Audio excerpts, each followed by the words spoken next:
Summer, sun, holidays. No other herb embodies Mediterranean flair more than thyme. Its intense, warm and woody fragrance and aromatic bitter taste are especially treasured in the southern French region of Provence. Thyme can either be used fresh or dried. Small bunches are often hung up to dry in a warm, dark place. Given a little time, the dried leaves can later simply be rubbed off the stems and will have an even more intense taste than the fresh herb. Thyme is widespread in Mediterranean cooking and can be used in a variety of ways. Potatoes, fish, pizza and pasta will welcome the fragrant seasoning. It's also a wonderful addition to meat, soups or hearty stews.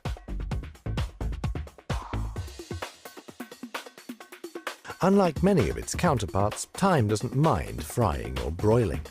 On the contrary, here the hot-blooded herb can develop its full aroma. For example, it's an excellent companion to lemon chicken with shallots, white wine and limes. In herbal blends, thyme will actually accentuate the taste of its companions. A true gentleman.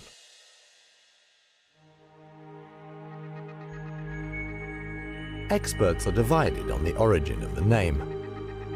The ancient Egyptian word thyme means strong-scented plant.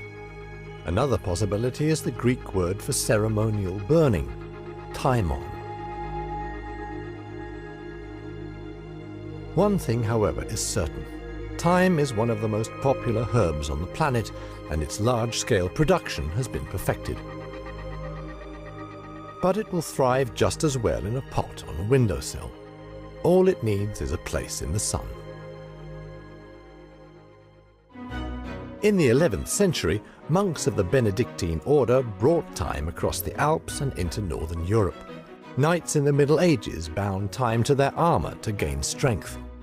Abbess Hildegard von Bingen discovered its valuable medicinal properties. The ancient Egyptians knew of its antibacterial effect and used thyme in ointments against eczema and for embalming their dead. In ancient Rome and Greece, the herb was sacrificed to the gods as a sign of bravery. Today, thyme is known mainly as a cough suppressant and cold remedy. The essential oil in its flowers and leaves loosens mucus, helps against convulsions, and acts as an antiseptic. For these conditions, tea made from thyme serves best. The inhalation of its hot steam will enhance its effect deep into the airways. Thyme can also be used to induce labor. Pregnant women should therefore not consume it in large amounts.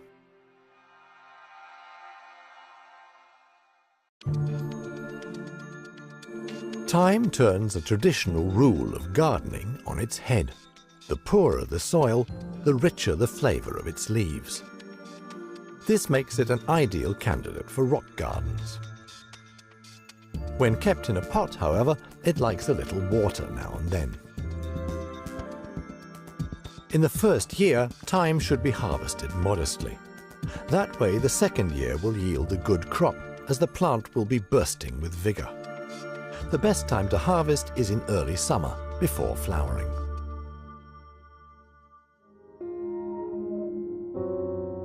As a Mediterranean native, thyme originally couldn't take freezing temperatures.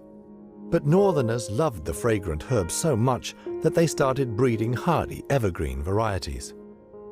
So nowadays, it can be thyme for thyme, anytime.